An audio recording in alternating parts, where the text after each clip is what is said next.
and welcome back to Voices of Maine. My name is Nozha and I am your host. Today I am here at the Good Shepherd Food Bank with Kristen Miale. Kristen, welcome. Thank you. Thank you.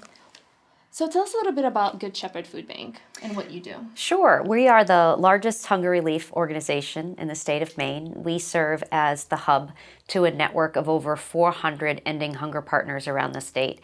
So through our partners, we distribute over 20 million meals, helping provide healthy food to over 178,000 Mainers every year. I heard that 1 in 7 Mainers turn to Maine food pantries and meal service programs to feed themselves and their families. Why is that?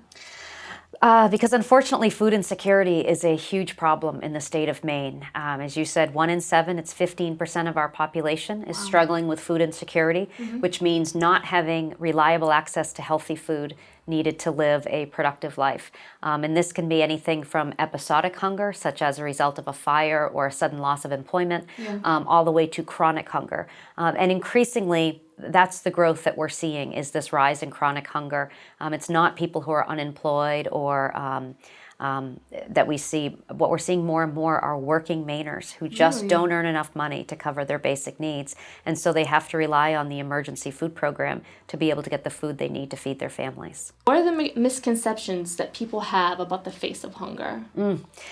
There are several. The first is thinking that hunger is about lack of calories. And most people are surprised to hear that the face of hunger is usually somebody who's overweight. And that is because they're consuming so many of their calories on processed carbohydrates.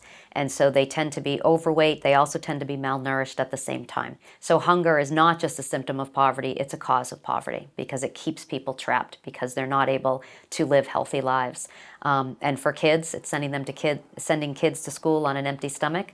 They're never going to be able to reach their full potential and help break that cycle of poverty. The other misconception is that we're dealing with people who just can't get their act together or for some fault of their own, they're in this circumstance. And that's not what we see at all. We see people working 2, sometimes 3 jobs just to make ends meet. When I go into the food pantries that we work with, I meet some of the hardest working people I've ever encountered in my life. But they're just living in this constant crisis of poverty that is exhausting and is incredibly stressful. And they're just looking for some help in stabilizing their life. So what made you want to speak at TEDx SMCC? I'm a huge fan of TED Talks. I have a 50-minute commute every day, so I'm a TED Talk junkie. You fit like 6 of those in that commute.